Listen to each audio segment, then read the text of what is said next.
देख लीजिए इस चेहरे को, ये जो चेहरा ऐसे मुस्कुराते हुए है, ये प्रधानमंत्री गरीब कल्याण अन्न योजना मुफ्त राशन, उचित मूल्य दुकान, 5 किलो चावल या गेहूं प्रति व्यक्ति प्रति माह, संपूर्ण आहार, स्वस्थ परिवार।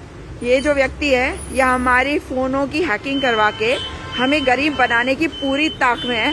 मतलब हद होती है। ये देखो, ये मुफ्त वैक्सीन का वादा है, ये पेट्रोल पंप पे मुफ्त वैक्सीन है, मुफ्त वैक्सीन की बात कर रहे हैं और मुफ्त वैक्सीन कोई नहीं मिल रही किसी को भी। अभी भी वैक्सीन के पैसे दे के आई हूँ मैं, और देख लीजिए जरा कहाँ पे। और ये पेट्रोल पे तो आप देख ही रहे हो। चलो इन्होंने पेट्रोल पंप वालों ने इनकी कोई ऐसी नहीं लगाई कि भाई ये अब यहाँ से पेट्रोल खरीदो। माफ कर दे भाई, अब चले जा, छोड़ दे भाई, माफ कर इस देश को। साथियों, ये आपको समझने की जरूरत है अब कि क्या आपको ये व्यक्ति चाहिए या अपनी जिंदगी चाहिए। देख लिया आपने क्या किया इन्होंने आपको, मुझको, हम सबको, जी हाँ, सड़क पे लाके खड़ा कर दिया। सड़क पे खड़े। अब पेट्रोल पंप में पेट्रोल कहाँ से वो करोगे आप? नहीं कर सकते ना। पेट्रोल पंप पे देखो जी कितने लोग आ रहे हैं। और ठीक तो कहा था, एक मंत्री जी ने कहा भी था ना कि ऐसा है कि अगर पैसे नहीं है तो गाड़ी में चलाओ। और ये देखो, ये रही गाड़ियाँ, कितनी गाड़ियाँ हैं दिख रही है।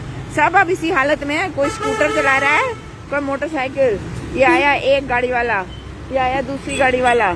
सोचो, 10 बार सोचता है इंसान कि इसमें पेट्रोल भराऊं या नहीं भराऊं। हो गया अपना तो काम, कांड कर दिया कांड। और किसने किया कांड? देख लो अच्छी तरह से। ये है यहाँ दाढ़ी वाले बाबा।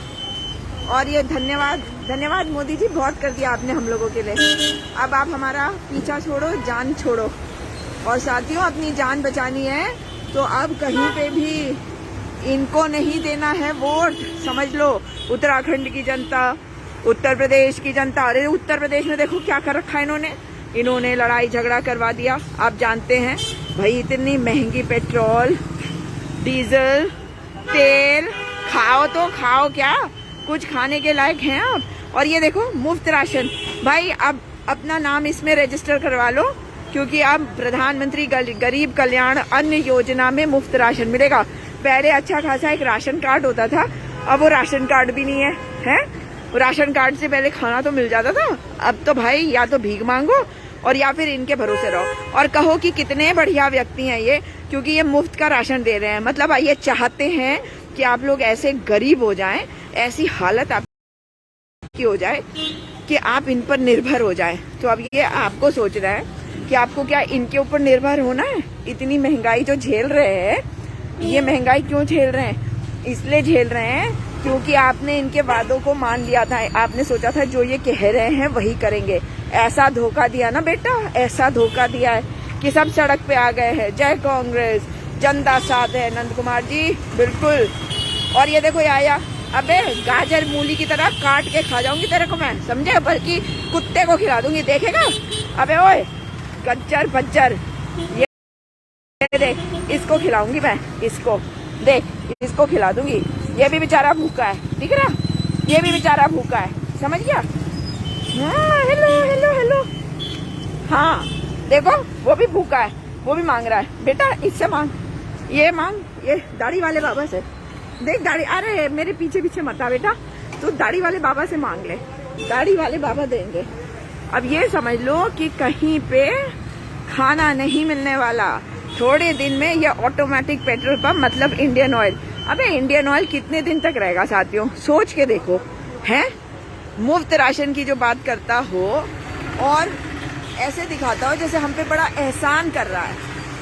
आप समझ लो कि ये केवल एहसान करने के लिए, ऐसे दिखाने के लिए है ताकि आपको लगे कि कम से कम आप जीवित तो हो।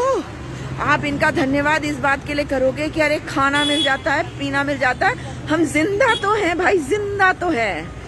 मतलब इनका ये पूरा प्लान है कि किस तरीके से सबको ऐसी हालत में ले आओ कि सबको लगे कि बेटा जो कुछ मिल रहा है वही बहुत बढ़िया है। इतनी महंगाई, कितने लोग गरीब हो गए। कोविड काल में सब आत्मनिर्भर हो जाओ। देखा देखा कभी किसी सरकार को ऐसे बोलते हुए कि आत्मनिर्भर हो जाओ? ये पहली ऐसी दुनिया की सरकार है जिसने कहा आत्मनिर्भर हो जाओ। मतलब तानाशाह भी कहता है जो मैं देता हूँ वो खा लो, ये कह रहे हैं जितना दे रहा हूँ उतना खा लो और बाकी अब आत्मनिर्भर हो जाओ। मतलब अपने खाने का इंतजाम खुद कर लो, अपने जीने का इंतजाम खुद कर लो। तो साथियों इस वीडियो को अधिक से अधिक शेयर करिए। देखिए ये बेचारा जानवर भी मेरे पास आके क्या कह रहा होगा, इसे कुछ खाना है मुझे लगता है, मेरे पास है ही नहीं कुछ खाना। अबे इस बुढ़े बाबा ने ना गरीब बना दिया बेटा, अब कुछ है नहीं खाने के लिए। ये देख रहे हो ऐसी हालत होगी बेचारे लोगों की भी, और इसकी भी। ये मेरे पीछे ही आ गया क्या देखा, अब इसका क्या करूं बताओ, मेरे पास तो है ही नहीं कुछ इसको देने के लिए। अरे बाबा यहाँ तो आसपास कोई बिस्किट की दुकान भी नहीं है, अब क्या करा जाए। खैर कोई बात नहीं।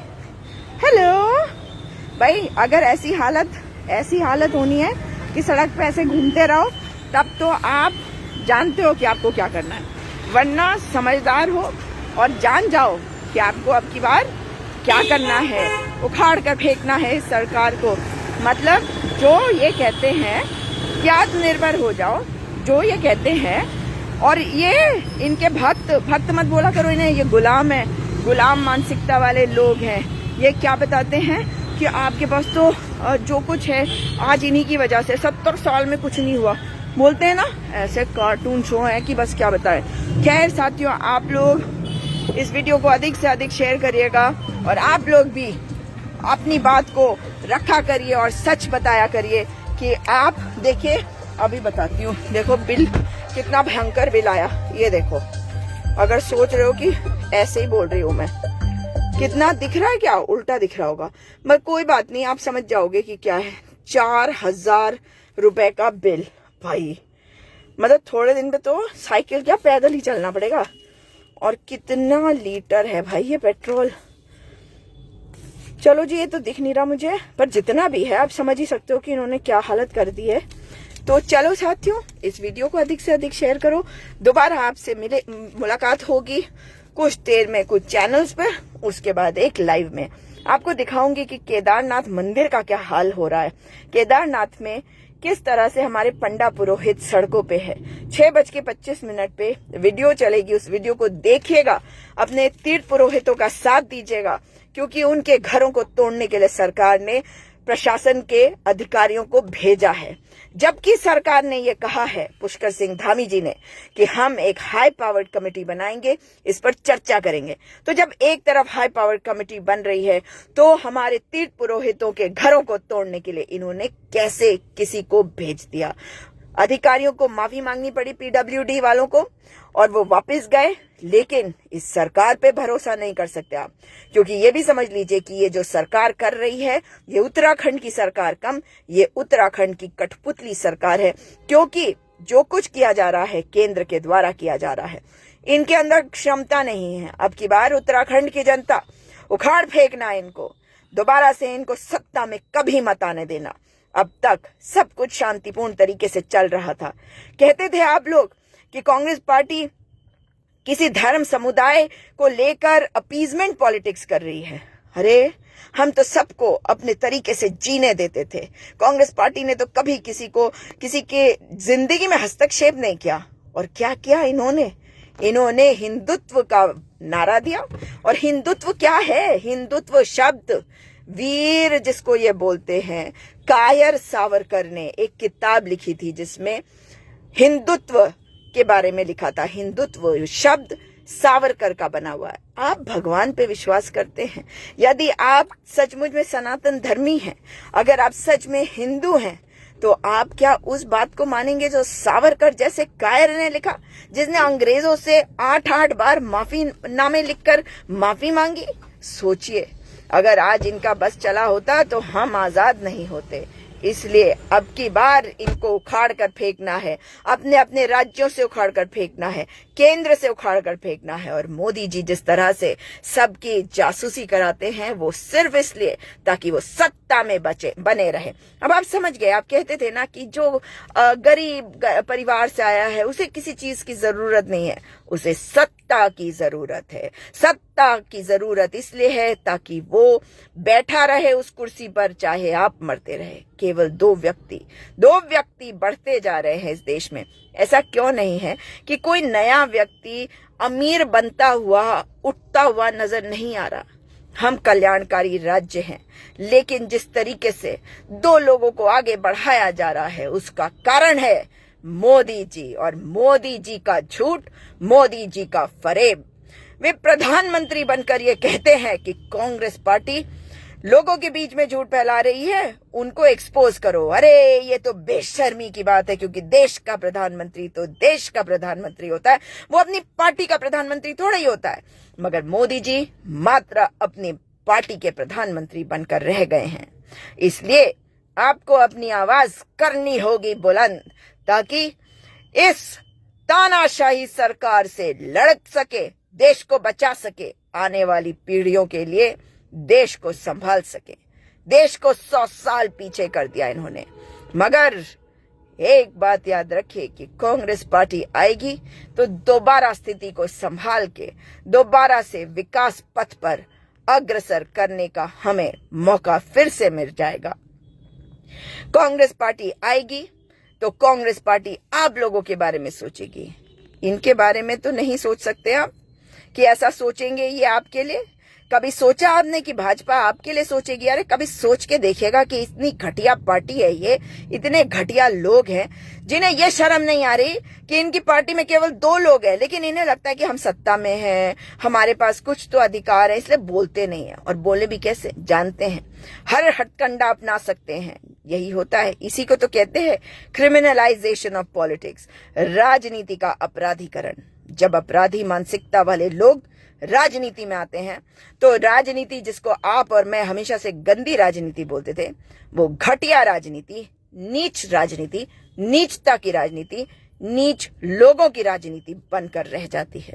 देश को बचाना है, हम सबको साथ साथ आना पड़ेगा इस देश को बचाने के लिए। सावरकर कायर था, दोबारा से बोलूंगी, सावरकर कायर था। कायर होता है और कुछ नहीं होता। सावरकर झूठा था, सावरकर मक्कार था, और क्या बोलना है बताओ। सावरकर ने जिस तरीके से देश में आज तक लोगों को लड़वा दिया, वो क्यों हुआ? वो इसलिए हुआ क्योंकि उसके अनुयायी जिंदा है ना। उसके अनुयायी क्या कह रहे हैं पता है? सरदार पटेल सावरकर को पसंद नहीं करते थे। सरदार पटेल ने कहा था कि सावरकर का हाथ है महात्मा गांधी की हत्या में। और ये जो यहाँ पे बात कर रहे हैं ना, इन लोगों को तो अच्छा लगा कि महात्मा गांधी की हत्या हुई, और वो कायर जिसने हत्या करी थी उसके साथ क्या किया तुम्हारे संघियों ने? अबे और संघियों, क्या किया था तुम्हारे संघियों ने? ये किया था कि जब उसने हत्या कर दी और वो पकड़ा गया तो उन्होंने कहा नहीं, ये हिंदू महासभा का सदस्य नहीं, ये हमारे साथ का नहीं, ये आरएसएस का नहीं। उसके 2 भाई और थे जिन्होंने कहा कि वो इन्हीं के साथ का था और हमेशा से इनका रहा, और जब वो पकड़ा गया तो उससे इन्होंने किनारा कर दिया। ऐसे घटिया लोग हैं ये। आज भी आप देख लीजिए, जब कहीं लिंचिंग होती है तो ये कौन से नारों को देकर लिंचिंग करते हैं आप जानते हैं। उसके बाद ये क्या कहते हैं? नहीं, वो हमारी पार्टी का कार्यकर्ता नहीं है, वो गलत आदमी है, वो हमारे साथ का नहीं। ये तो खड़े भी नहीं होते आपके साथ। आप यहाँ पे आके बकते हैं क्योंकि तुम्हें यहाँ पे 2-2 रुपए मिलते हैं ये कमेंट करने के लिए। मगर बेटा तू कुछ भी कर ले, अबे ओ कुछ भी लिख ले, लेकिन तुम लोगों को तो अब जो गालियां पड़ेगी पड़ती रहेगी। शर्म करो, चुल्लू भर पानी में डूब मरो। बेशर्मो, देश को खत्म कर दिया। ऐसे लोगों को लेके आए ये सोच के कि एक समुदाय विशेष के साथ गलत होगा, मगर नहीं, देश के साथ गलत हुआ, हिंदुओं के साथ गलत हुआ, हमारे साथ गलत हुआ, सबके साथ गलत हुआ, गरीबों के साथ गलत हुआ। और गलत नहीं हुआ तो अडानी, अंबानी और उनके 2 चाटुकारों के साथ नहीं हुआ, क्योंकि वो 2 चाटुकार बैठाए गए हैं वहां पर। साथियों, इस वीडियो को अधिक से अधिक शेयर करिए ताकि अधिक से अधिक लोग इस वीडियो को देखें, हिम्मत अपने अंदर बनाएं और इस सरकार के विरुद्ध अपनी आवाज को